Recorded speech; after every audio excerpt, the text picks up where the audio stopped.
اشہد ان لا الہ الا اللہ وحدہ لا شریک لہ واشہد ان محمدا عبدہ ورسولہ اللہم صلی علی سیدنا و شفیعنا محمد وعلی آل سیدنا و شفیعنا محمد وبارک وسلم۔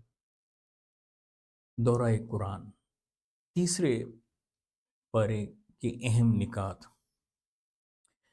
تیسرے پارے کا آغاز رسولوں کی فضیلت سے، کیا کمال نقطہ ہے، کیا کمال لائن ہے، سمجھنے والی لائن ہے۔ تلک الرسل فضلنا بعضهم علی بعض، یہ رسول ہیں جن میں سے ہم نے بعض کو بعض پر فضیلت دی ہے۔ کسی سے اللہ نے کلام کیا ہے۔ اچھا، یہاں ایک خاص نقطہ ذہن نشین رکھیے گا۔ ایک ہے مقام و مرتبہ، جب اس کی بات کی گئی ہے تو درجات مختلف ہیں۔ ایک ہے انبیاء کرام پر ایمان لانا، انبیاء کرام کو ماننا، ماننے کے اعتبار سے صف اول سے صف آخر تک، از اول تا آخر ایک ہی بات ہے، آغاز سے اختتام تک ایک ہی بات ہے، ایک ہی پوائنٹ آف ویو، ایک ہی ایمانی کیفیت۔ کیا؟ آدم علیہ السلام سے لے کر خاتم المرسلین، خاتم الانبیاء محمد مصطفیٰ صلی اللہ علیہ وآلہ وسلم تک کسی پیغمبر میں فرق نہیں کر سکتے۔ کس پوائنٹ آف ویو سے؟ کہ یہ سب اللہ تعالیٰ کی طرف سے بھیجے ہوئے ہیں۔ آدم علیہ السلام سے یہ سلسلہ رشد اور ہدایت کا، نبوت کا یہ شروع ہو رہا ہے، اور نبوت کا یہ سلسلہ محمد مصطفیٰ علیہ السلام پر آ کر ختم ہو رہا ہے۔ تاج ختم نبوت آقا علیہ السلام کے سر انور پر سجایا گیا۔ اس اعتبار سے اب فرق نہیں، سب پر ایمان لانا ہے، اس میں کمی بیشی نہیں کر سکتے۔ سب اللہ سبحانہ و تعالیٰ کی طرف سے پیغمبر ہیں، نبی ہیں، اس میں کوئی شک اور شبہ نہیں۔ اس کو قرآن مجید بیان کرتا ہے، لا نفرق احد بین، کہ ان رسولوں میں ان کے درمیان آپ نے تفریق نہیں کرنی، فرق نہیں کرنا۔ یہ رسول ہیں، ان کے درمیان کوئی فرق نہیں۔ لا نفرق بین احد من الرسل، ان میں کوئی فرق نہیں، ایمان کے اعتبار سے، ماننے کے اعتبار۔ ہاں، جب فضیلتوں کی بات آئی تو ایک نبی ہیں، ایک رسول ہیں، پھر ان میں سے اولو العزم ہیں، پھر ان میں سے کچھ وہ ہیں جن سے اللہ نے کلام کیا ہے، پھر ایک وہ ہیں کہ جو امام الانبیاء ہیں، امام القبلتین ہیں، جو سید المرسلین و خاتم النبیین ہیں، انبیاء کے بھی سردار محمد مصطفیٰ صلی اللہ علیہ وسلم۔ تو اب یہ مراتب میں، درجے میں، فضیلت میں، عظمت، اس عظمت کی طرف اشارہ کیا گیا تیسرے پارے کے آغاز میں، تلک الرسل فضلنا بعضهم علی بعض۔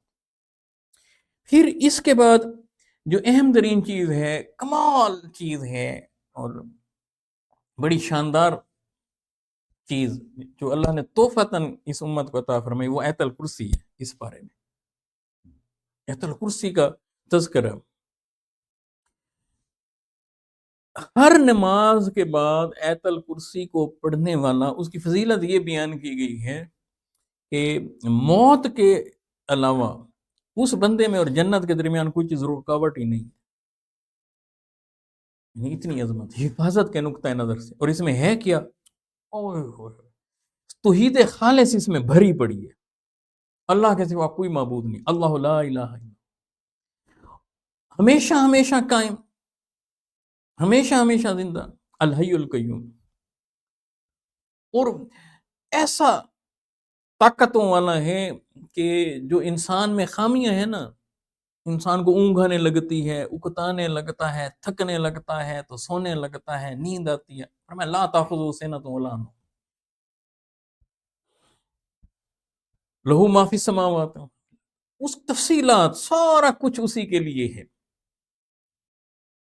یہاں درمیان میں عقیدہ شفاعت کا ذکر کیا، لا تاخذہ سنۃ ولا نوم، جہاں جیسے یہ ذکر کیا جس سے اللہ کی خاص صفات کا پتہ چلے گا، نہ اسے نیند آتی ہے نہ اونگ، ایسے ہی آگے عقیدے کو اجلا کیا ہے، من ذا الذی یشفع عندہ الا بِإِذْنِهِ ہی، کون ہے جو اس کی بارگاہ میں شفاعت کر سکے؟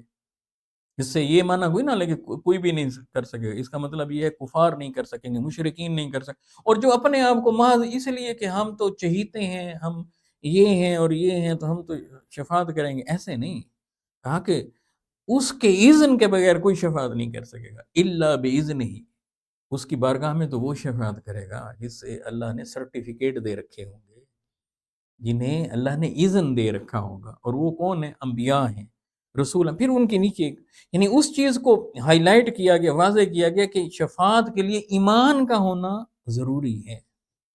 اچھا، پھر یہ کہ اللہ سبحانہ و تعالیٰ کے بارے میں تم کیا جانو؟ یہاں جو لوگ دہریے ہیں، جو لوگ دہری ہیں، جو وجود باری تعالیٰ کے منکر ہیں، ایتھسٹ، ان کو بڑا خوبصورت جواب ہے، اور یہ بیس ہے یہ آیت سمجھنے کے لیے، اگر اس پر کام کیا جائے نا، وہ کیا؟ لا یحیطون بشیء من علمہ الا بما شاء، کہ اللہ کی ذات تو بہت اونچی ہے نا، اس کے علم کا کوئی احاطہ نہیں کر سکتا۔ یعنی آپ ایک چھوٹی چیز میں بڑی چیز کو کیسے سما سکتے ہیں؟ آپ سنارے کے پاس چلے جائیں، گولڈ سمیت کے پاس، اور آپ اس سے پوچھیں بھی یہ ترازو اس کا کیا کام ہے؟ وہ کہے گا کہ یہ وزن کرتا ہے، تولتا ہے۔ تو آپ اسے کہیں گے یہ میرا بیگ اس میں تول دیں، تو وہ بیگ اس میں کبھی نہیں آئے گا، ٹھیک ہے؟ آپ ایک پرچون والے کے پاس چلے جائیں، اس کے پاس ترازو رکھا ہو، آپ اسے پوچھیں بھی یہ اس کا کیا کام ہے؟ وہ کہے گا یہ وزن کرتا ہے، اور آپ اسے کہیں گے میری موٹر بائک اس میں تول دیں۔ آپ ایک ٹال پر چلے جائیں، لکڑیوں والا، اس کا ایک ترازو ہوگا، آپ اس سے پوچھیں یہ کیا کام کرتا ہے؟ وہ کہتے ہیں یہ وزن کرتا ہے، آپ کہیں گے یہ ٹرک کا وزن کر کے دیں۔ تو بھائی ترازو چھوٹا ہے، چیز بڑی ہے۔ آپ شوگر مل کے کنڈے پہ چلے جائیں، آپ ان سے پوچھیں یہ اس کا کیا کام ہے؟ وہ کہے گا جناب یہ وزن کرتا ہے، آپ کہیں گے زمین کا وزن کر کے دیں۔ تو اب اس ساری مثال میں سمجھ میں کیا آ رہا ہے؟ چیز بڑی ہے اور ترازو آپ کا چھوٹا ہے۔ انسان، اس کا فہم، اس کا علم، اس کا شعور، ہر چیز وہ محدود ہے، اور اللہ کی ذات لامحدود ہے۔ ذات تو بڑی چیز ہے، اس کی کسی ایک صفات کے حوالے سے، کسی صفت کے حوالے سے بھی آپ اس کا احاطہ نہیں، علم کی صفت پر احاطہ نہیں کر سکتے۔ تو یہاں تو چیلنج کے طور پر دیا گیا، اب کہاں کہاں کس کس چیز کو تکتے، ابھی آپ دنیا کا مشاہدہ ہی کرتے ہوں گے، آپ بگ بینگ سے بگ کرنچ کی طرف ابھی بڑھنے والے ہوں گے، تو اس کائنات کو سمیٹ لیا جائے گا، کون احاطہ کرے گا؟ تو یہاں بڑا کمال ہو، یعنی ایسے اٹریکٹ کرنے والی آیتیں ہیں، کھینچنے والی آیتیں ہیں، اور پھر اگر کوئی اسے پڑھ لے تو اس کے تو کیا ہی شاندار نتائج ہیں۔ پھر اس کے بعد انفاق فی سبیل اللہ، اللہ سبحانہ و تعالیٰ کی راہ میں خرچ کرنے کا یہاں پر خصوصی ہمیں تصور ملتا ہے۔ شاندار چیزوں میں سے جو ایک شاندار چیز ہے، سود کی ممانعت کا یہاں پر ہمیں ملتا ہے تذکرہ اس تیسرے پارے میں، تو اس کی سختی کے ساتھ ممانعت کی گئی، اور اسے اللہ اور اللہ کے رسول صلی اللہ علیہ وآلہ وسلم کے ساتھ اعلان جنگ قرار دیا۔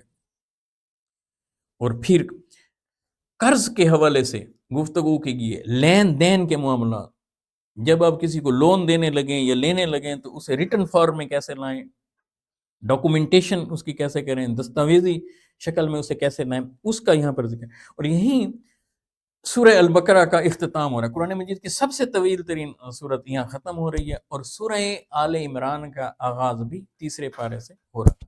اللہ سبحانہ و تعالیٰ قرآن مجید کا فہم عطا فرمائے، اسے سمجھنے کی توفیق عطا فرمائے، اور اس پر عمل کرنے کی توفیق عطا فرمائے۔ السلام علیکم ورحمۃ اللہ وبرکاتہ۔